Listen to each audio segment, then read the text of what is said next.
Good afternoon. Thanks for joining me, Renee Fong, on News On 2. An oil palm processing plant has been ordered to cease operations after being identified as the source of pollution in Sungai Semenyih, which caused its water treatment plant LRA to be temporarily shut down on Wednesday. Selangor Environment, Green Technology, Science, Technology and Innovation Committee Chairman He Loy Sian said the factory was ordered to cease operations to avoid further contaminating the river.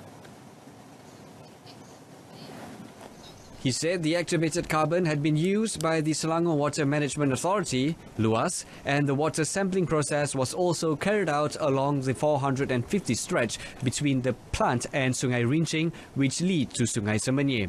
He, in a statement, said the odor smell measured at a threshold of odor number, also known as TON, had dropped to 0 compared to 7 recorded at 3 p.m. on Wednesday.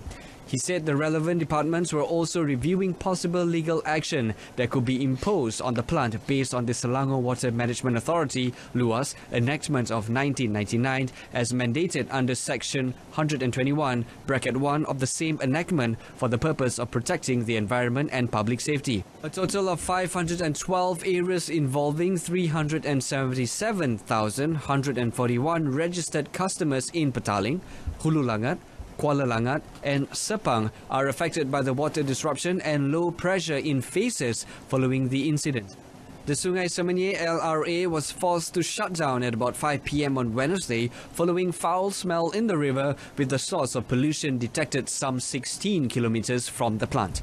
Members of the public can get the official information and status updates from website www.syabas.com.my and smartphone application iSelangor.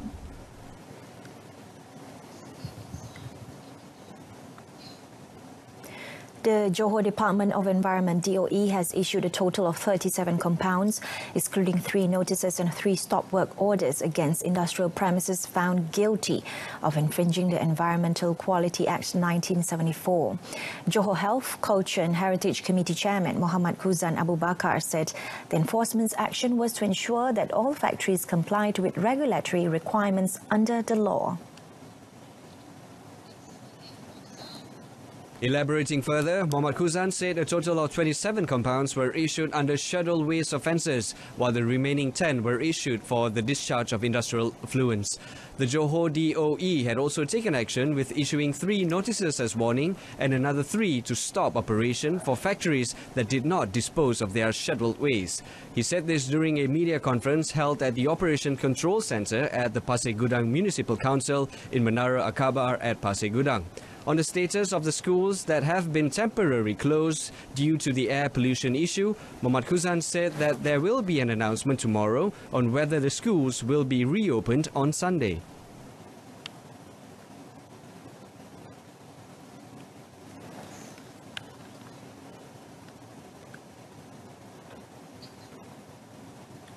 Meanwhile, the Johor State Education Department has provided alternative learning material to school children in Pasir Gudang who are affected by the contamination there so that their studies will go on as usual. Its director Azman Adnan said teachers has provided the alternative material through WhatsApp and Telegram applications, email, virtual learning environment, VLE and EduWeb TV. Elaborating further in a statement released, Azman said at the same time, textbooks, exercise books and activities as well as the existing modules are also used to continue the learning process outside the school sessions. He said parents and guardians can also monitor and guide the students during the time the schools are closed so that they can continue their studies at home. Azman added that the department had also taken steps to ensure that schools draw up a replacement schedule so that the allocated annual instructional time is fulfilled. The State Education Director was commenting on worried parents that the studies of their children who will be sitting for exams this year are affected by the incidents in Pasir Gudang.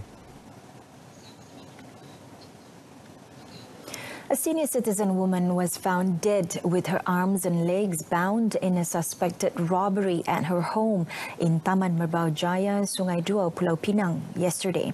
Seberang Perai Utara Police Chief ACP Nurzaini Muhammad Noor said Lu Nyak Singh, 71, was found in a room on the upper level of the 2-story house by her son, who had come to visit at 4:25 p.m.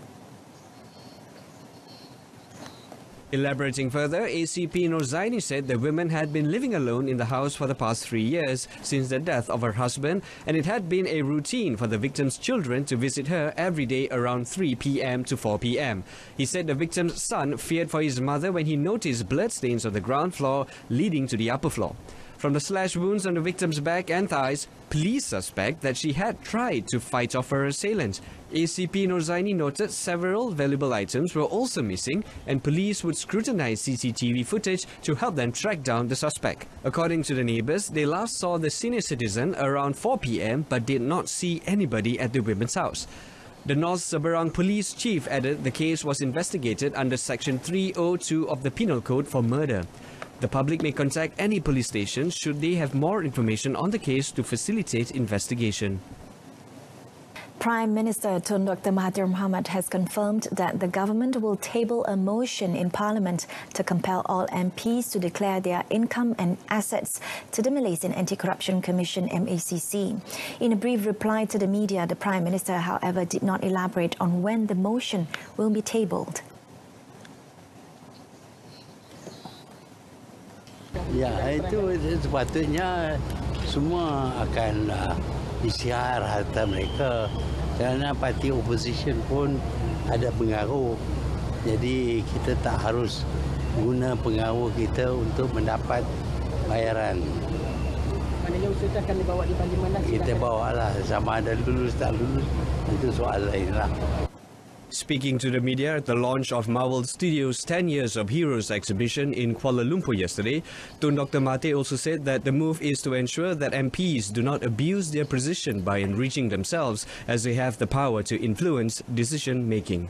Currently, only backbenchers and members of the administrative are required to declare their assets on a voluntary basis, which are publicly listed on the Malaysian Anti-Corruption Commission, or MACC, website. According to the portal, so far 124 MPs and 79 members of the administration, including ministers, deputy ministers and political secretaries, have declared their assets. The 93-year-old Prime Minister, accompanied by his wife, Tun Dr. Siti Hasmah Muhammad Ali, was earlier greeted by an almost complete team of Avengers, including Iron Man, Thanos and Captain America. But afraid not. Malaysia is not on crisis and the Avengers are not even the real actors themselves, just cosplayers. The meetup was arranged for the launching of the first ever Marvel Studios 10 Years of Heroes exhibition. Asked on the exhibition, which would be open for the public starting today until the 17th of October, Tun Dr. Mahathir was brought on tour around the exhibition, said it was amazing to see how film technologies had progressed. Named Thanos as his favorite character, Tun Dr. Mahathir believed that the exhibition would attract a huge crowd as it displayed real characters, costumes among others. The exhibition, organized by Walt Disney Company Southeast Asia together with Craft Alive and Base Kingdom in collaboration with Maybank, Samsung Malaysia and Klook, to be held at level 10 of the pavilion, transports visitors into the multi-sensory world of the Marvel Cinematic Universe, celebrating the first 10 years of Marvel Studios films from Iron Man 2008 to the record-breaking blockbuster Avengers Endgame on 2019. Through 10 immersed galleries featuring original movie props, costumes, concept art and interactive experiences. Entrance fee is 48 ringgit per adult and 28 ringgit per kids. Random checks by the Human Resources Ministry on 274 employers nationwide recently found that almost 30% of them did not comply with the 1,100 ringgit minimum wage. Its Minister M. Kulasegaran said such finding was shocking and the checks were conducted randomly from Perlis to Tawau in Sabah. Speaking to the media after the National Labour Advisory Council or NLAC meeting at the Putrajaya International Convention Centre yesterday, Kula said the checks involved 3,207 workers and 43 employers were found not complying with the minimum wage. Most of them were small food shops and textile business. If they don't comply by this month, like when I visited one of the institutions about a month ago, I was shocked to find out that the janitors were only paid 1,000 Is 1001 days available? Then I immediately summon the Pengara to call the contractor, all right, and sit down, and then I told them, by this month you don't pay, next month we'll take you to court. We don't want you to give me excuses that you're not making money. That's not my problem. When asked on the reasons for employers not complying with the minimum wage ruling, the Human Resources Minister said some of the employees did not want to contribute to the Employees Provident Fund and Social Security Organisation.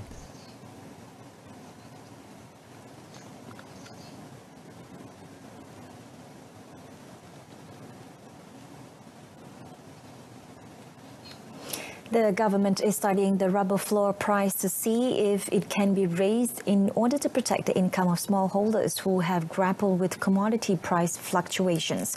Primary Industries Deputy Minister Datuk Seri Shamsul Iskandar Mohamed Akin said it will be in accordance with the government's capabilities. Kita ada paras harga pengaktifan, kan? Di mana kalau harga itu jatuh daripada RM2.50, maka ianya diaktifkan. Maksudnya diaktifkan, maksudnya kalau harga getah itu jatuh RM2, 50 sen itu ditampung oleh kerajaan. Speaking to the media following a Meet the Rubber Smallholders event at the Hall of Sekolah Menengah Kebangsaan SMK Panglima Garang Abdul Samad in Kuala Lipis, Pahang, Datuk Seri Shamsul also said his ministry hopes more smallholders will claim their rubber production incentives, or IPG, which has been given since 2015. In order to make the selling and claims process much easier for the group, an online system is currently being tested. The Deputy Minister added that they hope IPG claims will start to double, especially when the online method is activated. The Rural Development Policy DPLB launched yesterday will transform rural areas into attractive areas which are conducive to live, work and invest in, as well as close the disparity gap in development between people living in urban, rural and regional areas. Launched by Prime Minister Tun Dr. Mahathir Mohamad, the DPLB provides the outline on rural development in Malaysia, which would help transform Malaysia into a developed and high-income nation by 2025. Commenting further on the matter, Rural Development Minister Datuk Seri Rina Harun, in her speech at the launch of the DPLB, said the policy outlined 10 thrusts, 33 policy statements and 88 strategies which will be implemented until 2030. She said the 10 thrusts were economics, entrepreneurship, human capital, infrastructure, youth, women, rural life, delivery and management systems, biodiversity and housing. Datuk Seri Rina also said from the engagement sessions which were held, the ministry gathered more than 1,000 aspirations from the rural communities for the next 10 years. The minister also said the DPLB will strive towards the vision of Luar Bandar Sejahtera, regardless of race, religion, social status, gender and community. In other news, a special committee under the Ministry of Health MOH has been set up to examine issues relating to control over electronic cigarettes and vape. Health Minister Datuk Seri Dr. Zulkifli Ahmad said the matter was decided at the post-cabinet meeting on Wednesday. Bermesyuarat, kita telah juga menubuhkan sebuah jawatan kuasa dalaman KKM di mana jawatan kuasa task force itu dipimpin oleh Deputi Timbalan saya yang berhormat Dr. Lee Boon Chye untuk memberikan komitmen kepada semua bahawa kita menangani soalan e-cigarette dan vape ini dengan secara serius. The minister said this after launching the Smoke-Free Environment Awareness Convention in conjunction with World Tobacco Day 2019 at the main lecture hall of Faculty of Medicine and Health Sciences at University Putra Malaysia in Serdang, Selangor. Speaking about the progress of the no smoking ban at premises, Datuk Seri Dr. Zulkifli said the number of premises inspected from December until the 2nd of June, including the Ops Khas carried out on the 24th and 25th of May, were 111,042, out of which 26,357 premises did not display the no smoking sign. During the same period, a total of 29,650 warning notices were issued and 227,770 educational enforcement activities were carried out. Deputy Prime Minister Datuk Sri Dr. Wan Azizah Wan Ismail said Malaysia and Pakistan should explore more opportunities in the halal industry, not only for their own domestic consumption, but also the international market. She also called on the business communities in both countries to look into opportunities in areas such as engineering, research, agriculture, meat and dairy products, education and tourism.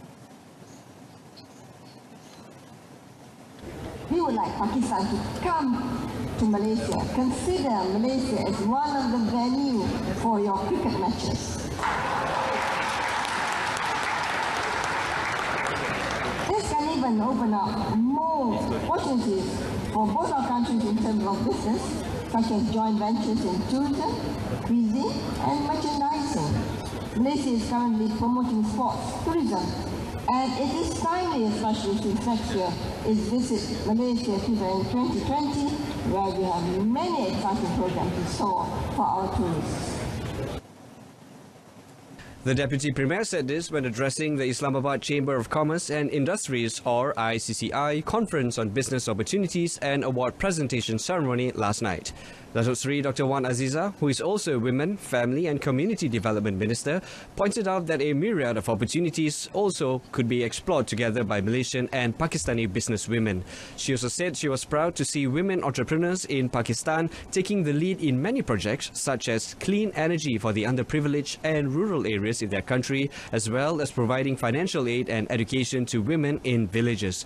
Malaysia's trade with Pakistan rose 2.5% to 5.91 billion ringgit in 2018 from 5.76 billion ringgit in 2017.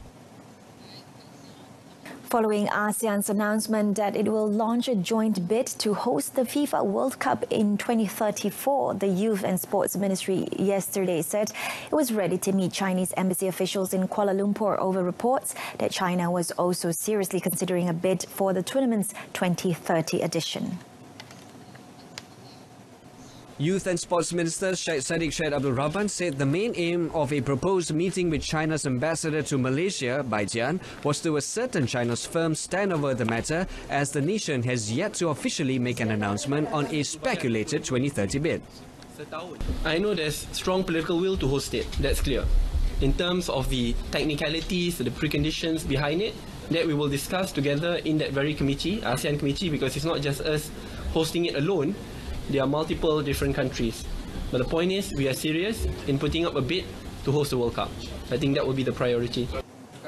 Syed Saddiq was speaking to reporters at the signing of a Memorandum of Understanding, or MOU, between the National Sports Council, NSC, and Cool Sports, Asia Pacific Sports, and the Region International School for the National Football Development Programme yesterday. International Football Federation, or FIFA, regulations dictate that nations from the same continent are not allowed to host the World Cup in 2 consecutive editions. Last Sunday, all 10 ASEAN member nations agreed to work together to launch a bid to host the 2034 World Cup. The idea was mooted and agreed upon the 34th ASEAN Summit in Bangkok, Thailand. And that concludes this afternoon's News on 2. In our top story, Semenyih Pollution Oil Palm Plant ordered to cease operation. Join us again at 7 this evening for more updates. I'm Renee Fong. Thanks for watching and have a pleasant afternoon.